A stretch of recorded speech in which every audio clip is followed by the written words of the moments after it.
Welcome back to our Lions Walk this week. A public apology to Aziz. We called him out for being crap 2 weeks ago. I'm sorry, we got that completely wrong. We're also talking about Bradshaw and Honeyman. Are they the weak links in this otherwise fabulous Millwall side? And it's Christmas, so we're looking ahead to the Millwall fixtures.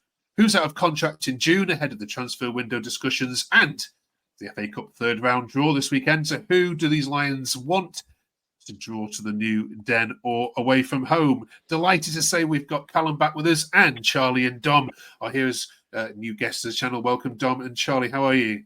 I'm good, thank you. Yourself? Good, thank you. Good, Charlie? Yeah, all good, thank you.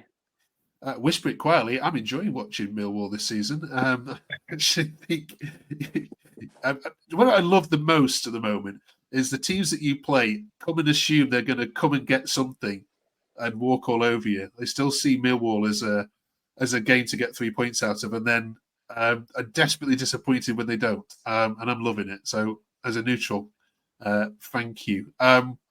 Callum, what was your view on the Sunderland game?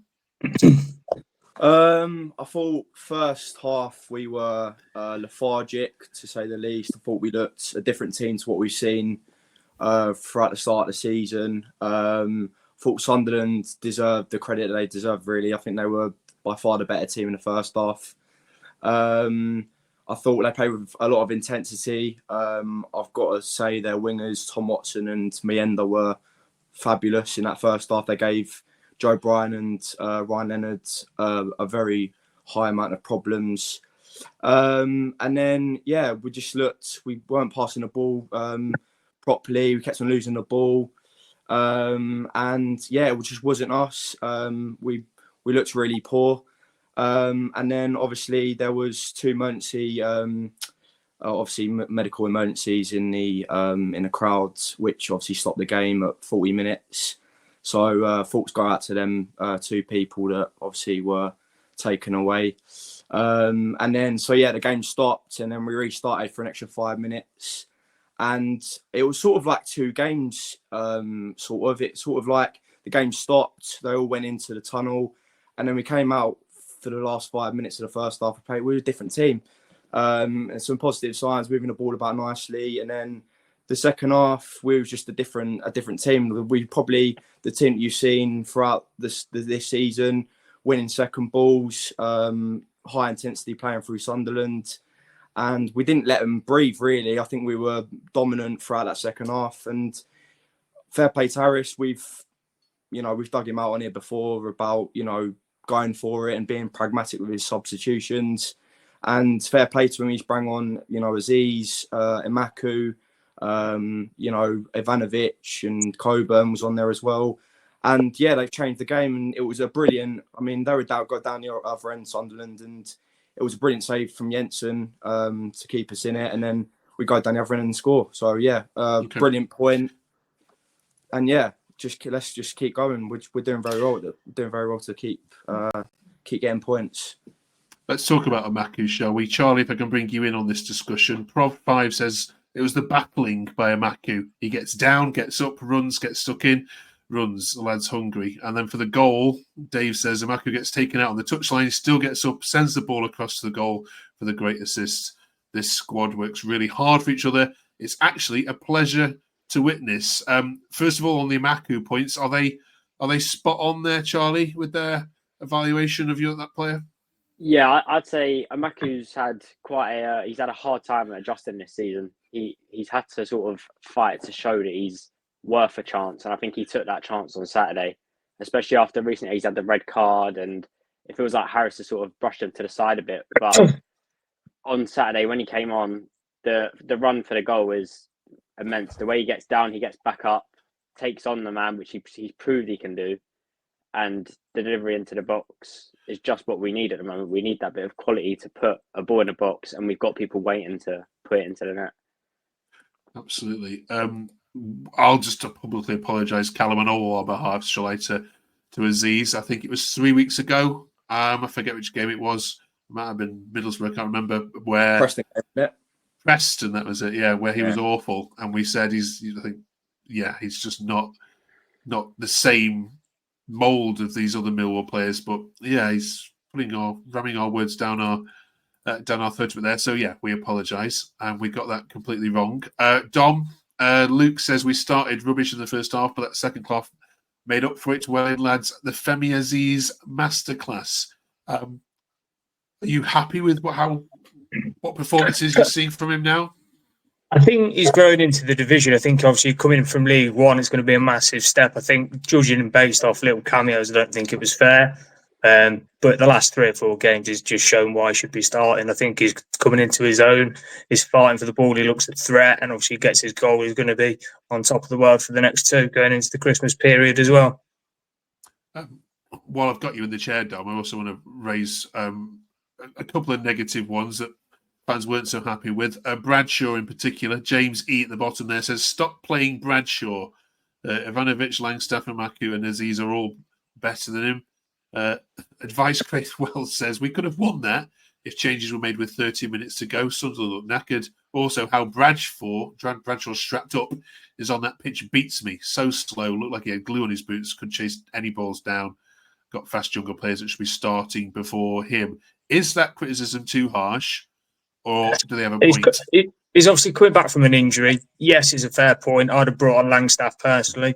Obviously, his runs and his tenaciousness really gives us a different threat to what Bradshaw poses. To be honest, I think his legs have gone based on how old he is now. I think it'll be time to let him go in the summer or potentially January if we can get a fee.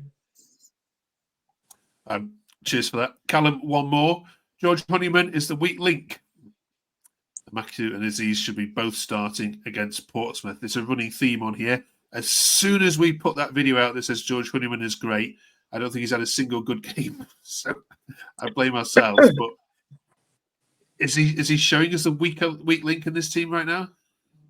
No, I don't think so. I think he's been one of our best players this season. I mean, Harris has numerously times in post-match interviews that he's probably one of our best players this season. You know, his intensity to run, work hard for the team.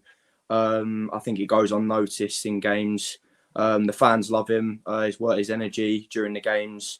But I think you've kind of have a point to put where, you know, you look at the Sunderland game at the weekend and you look at, you know, bringing on Amakhu and Aziz, and, you know, you've got Langstaff and Bradshaw up top. Playing 2 centre forwards up front is probably an option to go with for Harris. Whether he does that or not, it's a different story. But I think you've seen what we can be like with 2 up front, or we look dangerous. So potentially that could be something that Harris does. But then again, I mean, you've seen, you know, the pressing stats this season.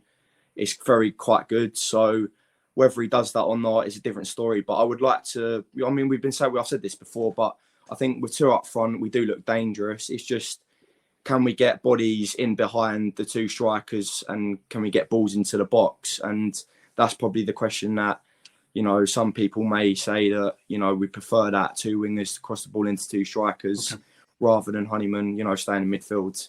All right, cheers for that. Let's leave the Sunderland game aside now. Let's look ahead to Christmas, shall we? Because it's 9 games for Millwall and, of course, all the other teams in the space of 30 days. Charlie, first off, do you have any sympathies for coaches and players when they moan about the amount of football in this period? I know as fans we love it, but can you have any sympathy when you hear the moaning? I've got to say, I'd probably have more sympathy for the fans that are travelling up and down with no trains or anything like that. But yeah, I can see why they moan, because it probably does get a bit tiresome over the Christmas period. But at the end of the day, it's what they're paid for, I'd say. Yeah.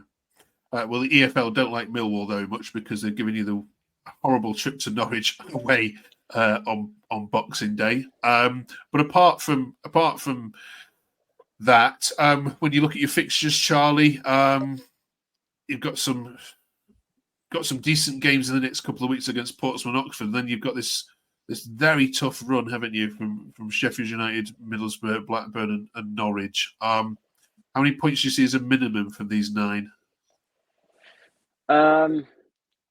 I'd say we're looking towards 12 points at least from the next 9 games.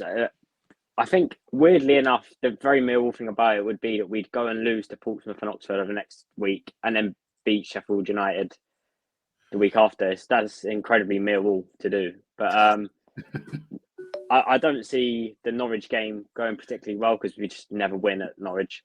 Yeah. So it's a very tough run of fixtures. Coventry as well, very well-run team at the moment. I think it could be quite challenging for us, but it's very much make or break at this point in the season.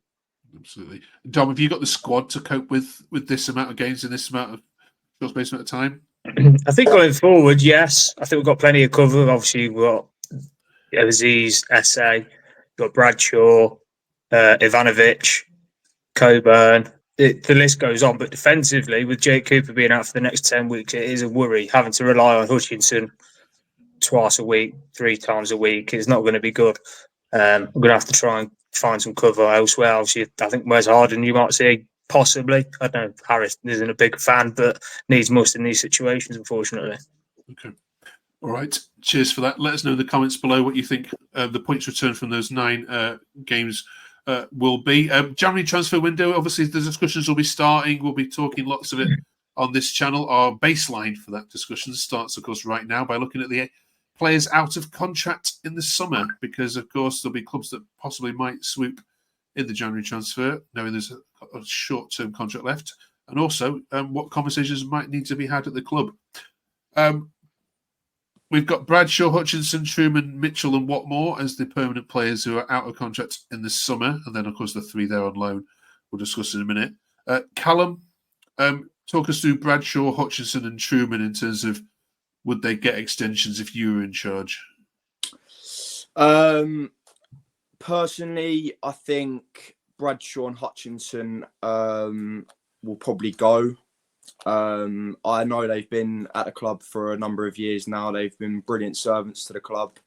As I think Dom said earlier, I think Bradshaw's lost his legs a little bit. I think he's going to probably get sold in the summer.